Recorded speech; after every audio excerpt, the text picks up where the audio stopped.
Amém. Gálatas 5:16. Digo, porém, andai no Espírito e jamais satisfareis a concupiscência da carne, porque a carne luta contra o Espírito e o Espírito contra a carne, porque são opostos entre si, para que não façais o que porventura seja do vosso querer. Mas se sois guiados pelo Espírito, não estais sob a lei.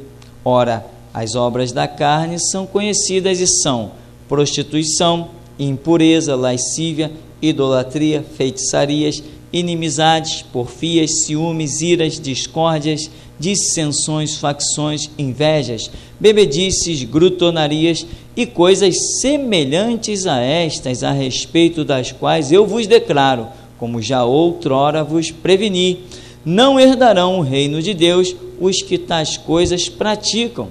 Mas o fruto do Espírito é amor, alegria, paz, longanimidade, benignidade, bondade, fidelidade, mansidão, domínio próprio. Contra estas coisas não há lei, e os que são de Cristo Jesus crucificaram a carne com as suas paixões e concupiscências. Amém.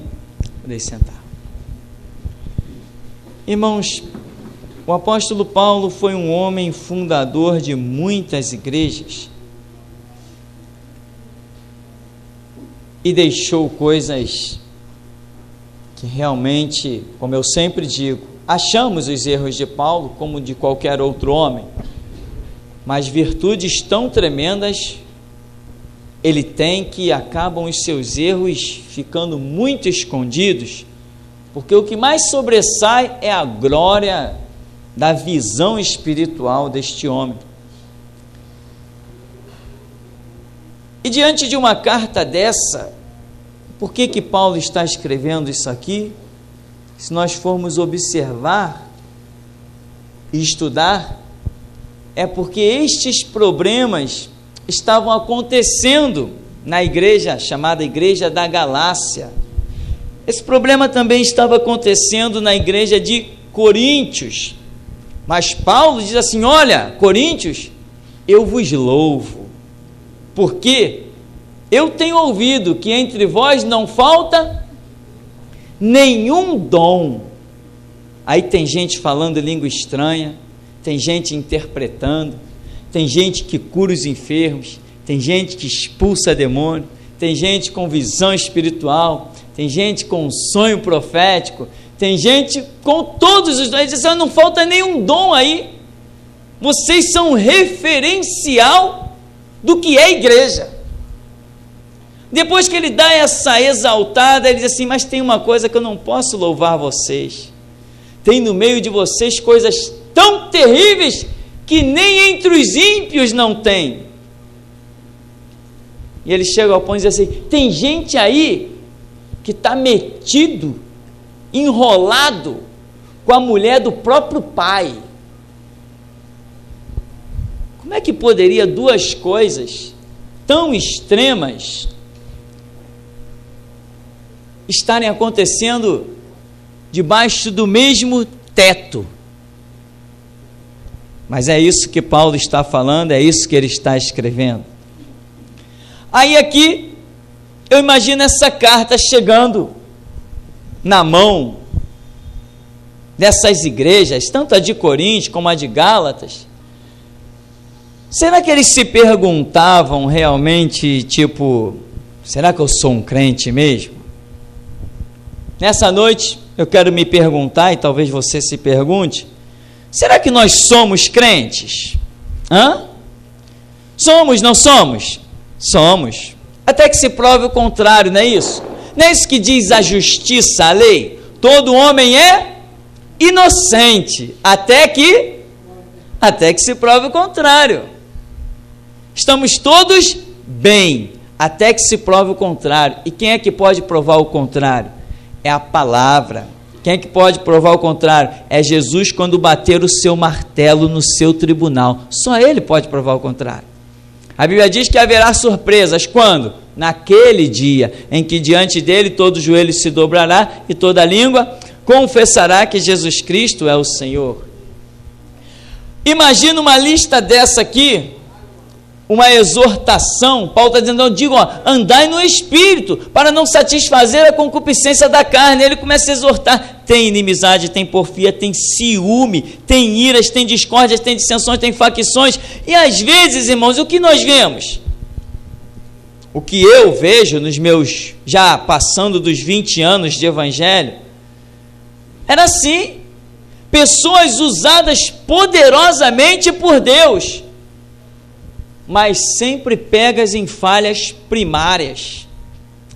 A Bíblia fala em Oséias 4,6 que o povo é destruído por falta de conhecimento. Conhecimento significa, ou deveria significar, crescimento espiritual, mas na igreja de Coríntios não tinha nenhum dos dons, que não faltava nenhum dos dons, então lá tinha conhecimento, amém? Foi uma igreja fundada por quem? Pelo próprio apóstolo Paulo. Ora, Paulo fundou uma igreja com aquele conhecimento, então ele deixou conhecimento. Tanto o conhecimento dele era reconhecido, que as pessoas escreviam para ele, aonde quer que ele estivesse, para lhe fazer perguntas. Você é crente? Eu sou crente. Cada dia temos que ser crentes melhores, amém?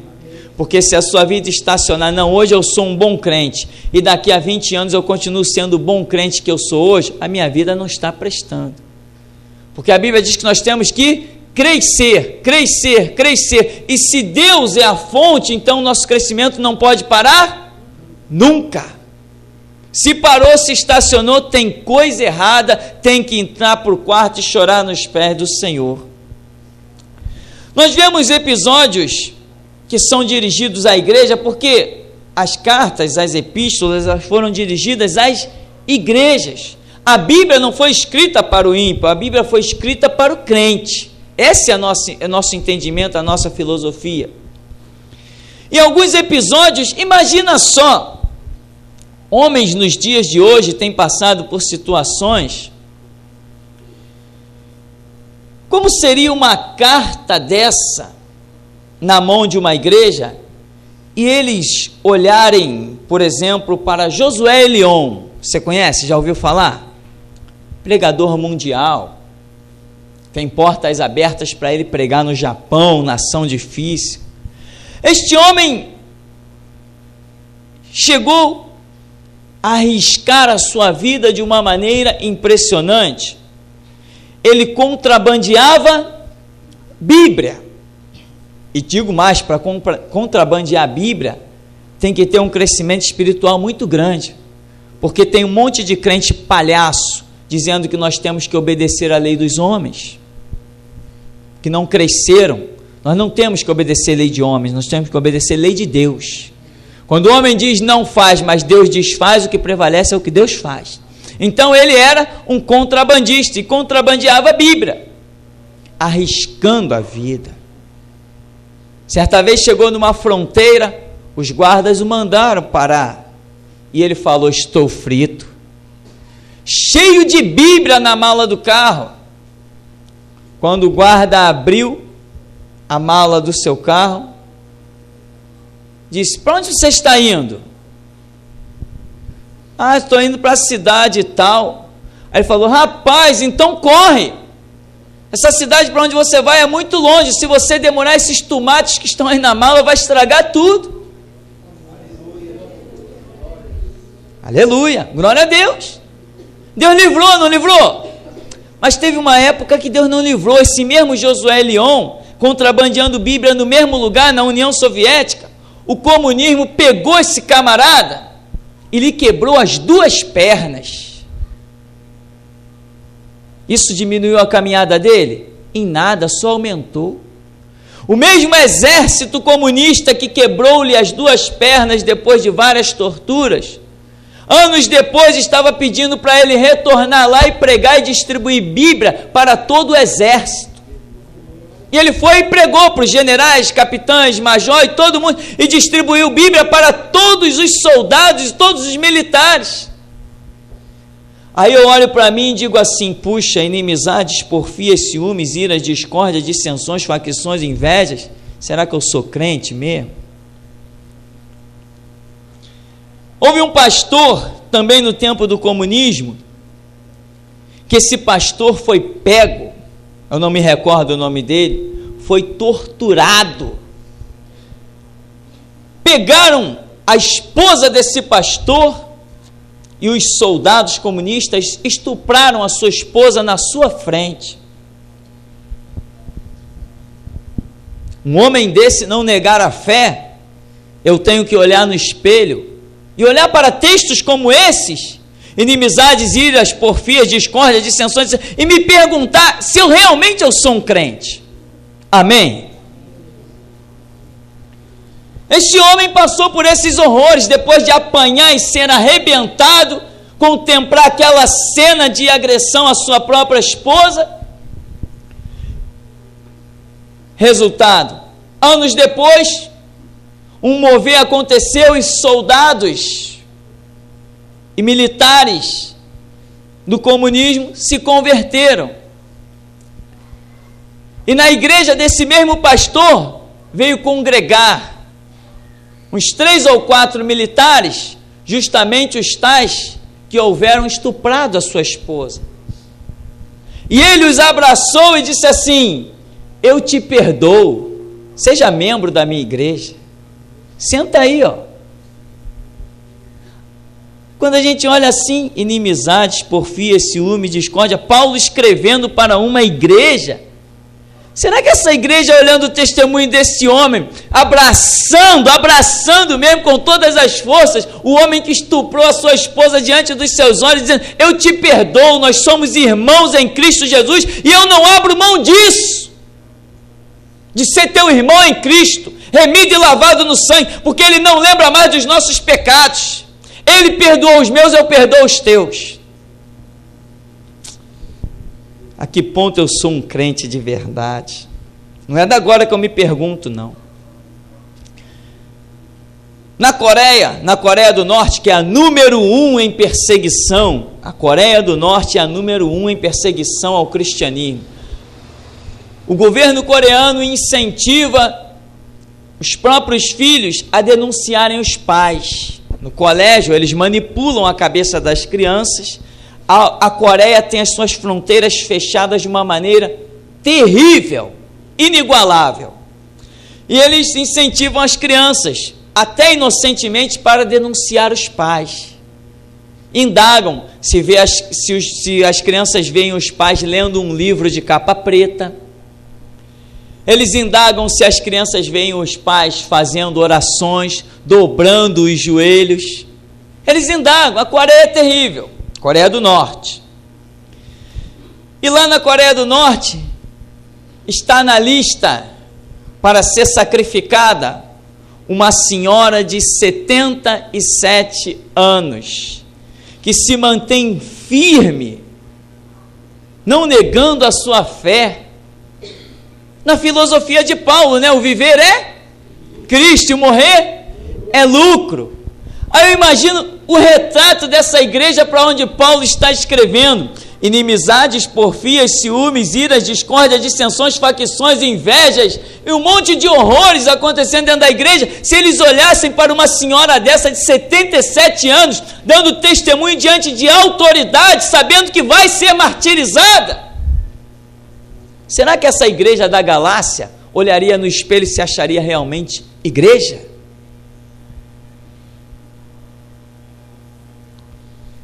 Todas essas coisas, esses horrores, estão acontecendo por aí.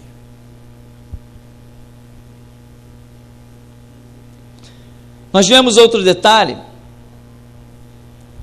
de um garoto de 12 anos que foi torturado na frente do pai. O pai crente, filho de crente não é crentinho, né?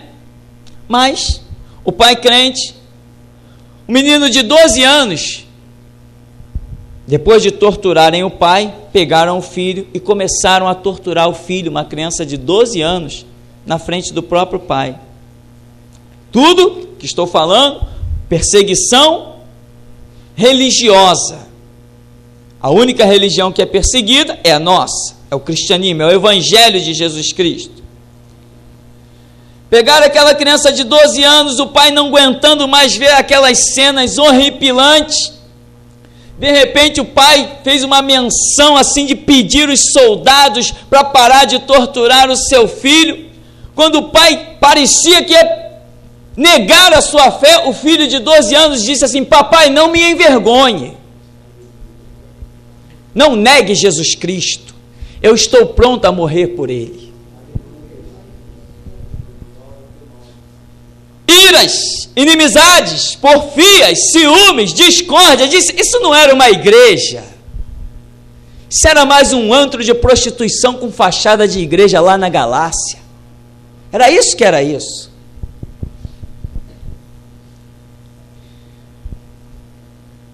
Muitos pais foram presos no tempo da União Soviética e tiveram seus filhos de 4, 5, 6, 7, 8, 9, 10 anos soltos nas ruas.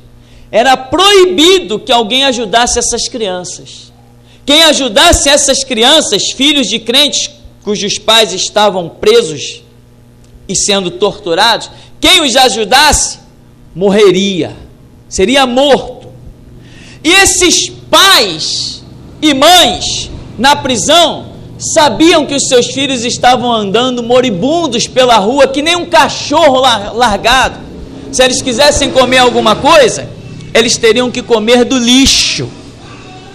Era do lixo que eles deveriam tirar o que tinha para comer. E o que acontece com uma criança de 4, 5, enfim, largada na rua?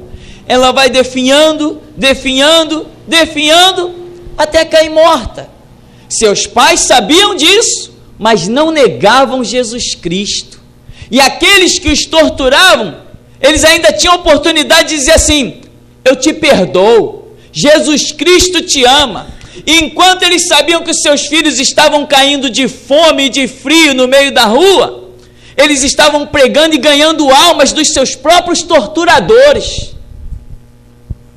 Pessoas diziam: não é possível, como é que pode este homem, esta mulher suportar tudo isso, saber o que está se passando com o filho e ainda ter coragem de dizer que Jesus me ama? Pessoas se convertiam, às vezes, só depois que aqueles eram mortos, porque a palavra de perdão e amor que eles deixavam, a firmeza em Cristo Jesus, vinha fazer o efeito depois da sua morte. E aí a gente vê uma igreja como essa que Paulo descreve na Galácia, nós ficamos impressionados. Paulo diz que são obras da carne, mas ele fala que o fruto do Espírito é diferente.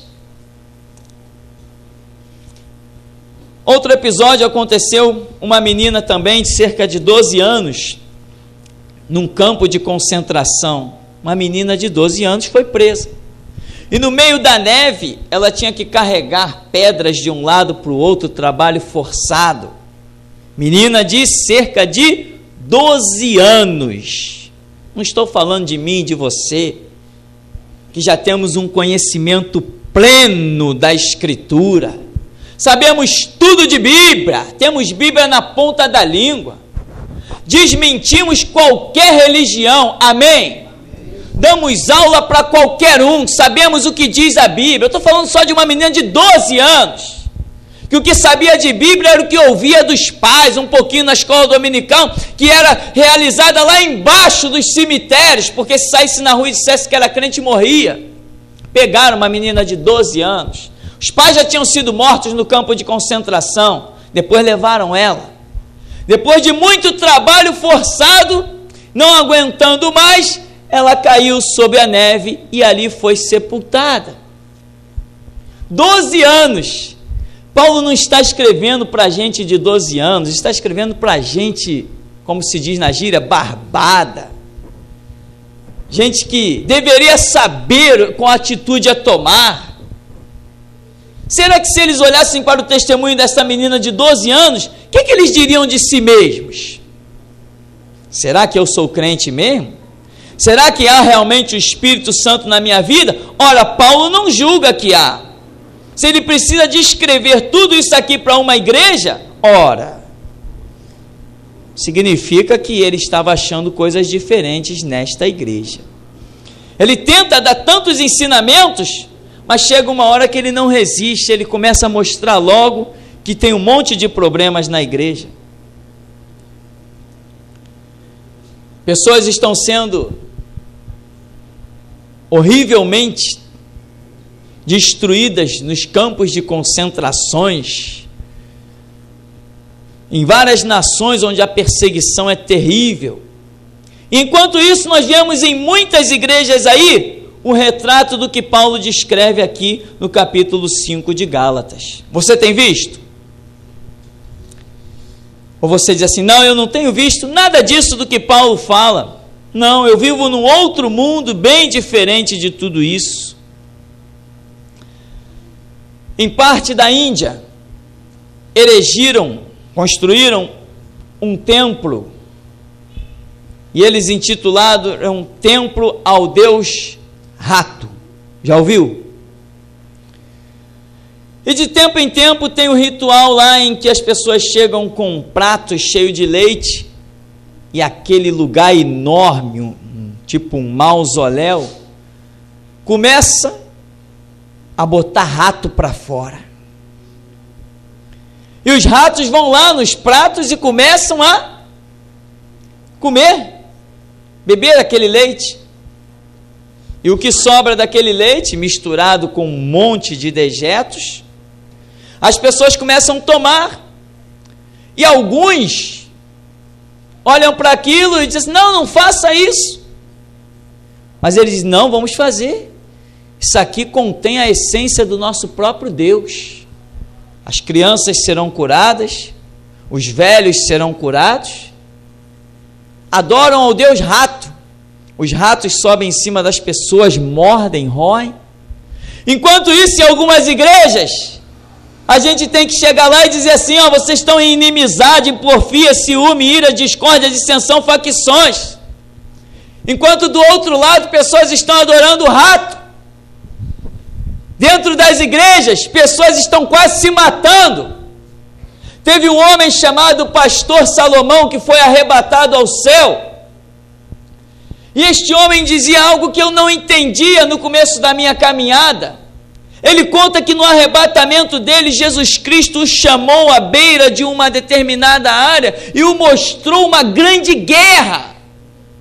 Pessoas se degradando, pessoas se matando, pessoas se ferindo, uma guerra descomunal, uma guerra grande demais.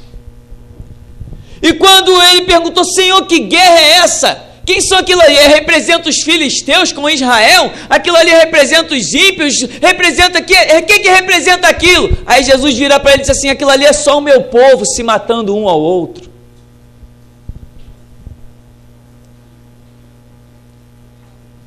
Existe a África com uma fome terrível, uma fome que somente o Evangelho pode saciar. Os Estados Unidos podem mandar toneladas e toneladas de alimento para lá, não resolve. A solução não está com eles, está com a gente. Os países, a ONU, a Organização das Nações Unidas, pode se reunir e mandar toneladas e toneladas de alimento para a África. Eles serão sempre miseráveis e necessitados, e pobres, e cegos, e nus, se a luz da glória do Evangelho de Jesus Cristo não chegar até eles. Quem tem essa glória? São aqueles que estão em inimizades, porfias, ciúmes, discórdias, ira, dissensões, facções, inveja, bebedice, glutonaria, por aí afora. A igreja fracassou lá no passado e continua fracassando no presente. Os bruxos estão voando na América Central, flutuando na África. Quem pode derrubar eles de lá? Deveria ser aqueles que agora estão em inimizades, porfias, ciúmes, discórdias, dissensões, facções, invejas, bebedices, glutonarias, coisas semelhantes a essa, a respeito das quais eu vos declaro, como já outrora vos preveni, não herdarão o reino de Deus os que tais coisas praticam. Se nós olharmos para o testemunho de algumas pessoas e para o testemunho de algumas igrejas, nós ficaríamos até confusos. A única resposta vem da própria Escritura, que diz que naquele dia, Mateus 7, 21 ao 23, muitos dirão: Senhor, Senhor, olha, eu sou tal, em teu nome eu arrebentei lá na terra, em teu nome eu curei enfermo, eu disse câncer, sai, ele saiu. Eu expulsei demônio, eu disse legião de 5.000 demônios, sai, e ele saiu. Eu profetizei, eu disse assim diz o Senhor, e o Senhor confirmou a minha palavra. Lembra que eu fiz tudo isso? Não lembro. Aviva a minha memória, tenta de novo. Eu nunca te conheci, não, mas Senhor, onde está o meu senhorio na tua vida? No que Paulo escreveu? Nas inimizades, nas porfias, nos ciúmes, nas iras, nas discórdias, na dissensão, nas facções. Onde está Deus, afinal de contas, meu irmão? Em uma igreja que é digna de receber esta carta, este alerta. Será que uma igreja precisa receber esse alerta? Não precisa, porque a igreja é aquele que tem o Espírito Santo. Você tem? Então você não precisa ouvir isso. Você tem a palavra de Deus, lâmpada para os meus pés e luz para o meu caminho, é a palavra de Deus. Então nós não precisamos nos preocupar com isso. A menos que João Batista não estivesse falando para os ímpios, mas para o próprio povo de Deus. Raça de víboras, para quem será que ele estava falando? Saduceus, fariseus? Ele disse: o machado está posto na raiz da árvore, mas ele estava falando para quem? Para os filisteus, para os amorreus, para os heteus? Para quem ele estava dizendo que o machado estava posto na raiz da árvore? Produzir, pois, frutos dignos de arrependimento. Não são esses aqui, inimizades, porfias, ciúmes, ira, discórdia, dissensões, facções, inveja. Isso aqui não é fruto digno de arrependimento. Isso aqui é fruto que precisa de arrependimento. Amém? Você concorda comigo? Então, meu irmão, você precisa, sabe de quê? E eu, e as igrejas, de mais informações. Enquanto nós estamos vivendo um evangelho aqui, olha, moleza, tranquilo, moleza esse evangelho que a gente vive. Tem crianças com testemunhos tão tremendos que nos faz pensar se nós seríamos capazes de suportar o que elas suportam. Crianças que não perderam o tempo que muitos de nós, tantas vezes, igrejas a respeito dessa da galáxia, têm perdido. Existem homens por aí com testemunhos tão impactantes. José Elion, esse que teve as pernas quebradas, ele foi pregar numa igreja, era de noite. Quando ele chegou naquela igreja à noite, ele viu um monte de pessoas de óculos escuros, sentada lá à frente do ministério, outros sentados no banco, todo mundo seu terno, sua gravata, e aquelas pessoas tudo de óculos escuros, e ele pregou naquele lugar, pregou incomodado. Acabou o culto, ele perguntou: por que essas pessoas estão de óculos escuros? Aí as pessoas tiraram óculos para ele ver, não tinham os olhos, foram arrancados com arame pelos perseguidores do evangelho, e ele disse: meu Deus, o que eu vim aqui pregar para eles? São eles que têm que pregar para mim. Enquanto uns estão perdendo seu tempo com iras, dissensões, facções, discórdias, outros estão ganhando tempo, deixando os pedaços do seu corpo sobre a terra, para Cristo Jesus ser glorificado.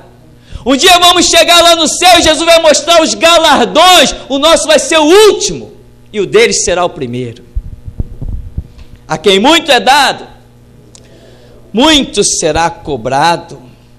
Se Deus nos tem dado alguma coisa, Ele vai cobrar, amém? Fazendo bom uso ou mau uso, Ele cobrará aquilo que nos tem dado. Porque Ele falou: o reino dos céus é semelhante ao homem que ia partir e repartir os seus bens para os seus servos, e deixou sob a administração deles Você está administrando os talentos que Deus deixou na sua mão? Não vai perder tempo com a lista que Paulo escreveu. Será que Paulo precisa ressuscitar e mandar uma nova carta? Não. Essa carta não pode ser endereçada para a igreja. Essa carta tem que ser endereçada para os ímpios.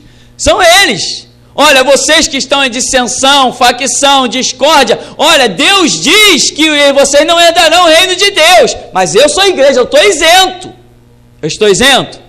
Queira Deus que naquele grande dia, quando se assentarem os tronos e abrirem-se os livros das obras e o livro da vida, o nosso nome esteja escrito nele. Amém? O Senhor nos abençoe em nome de Jesus.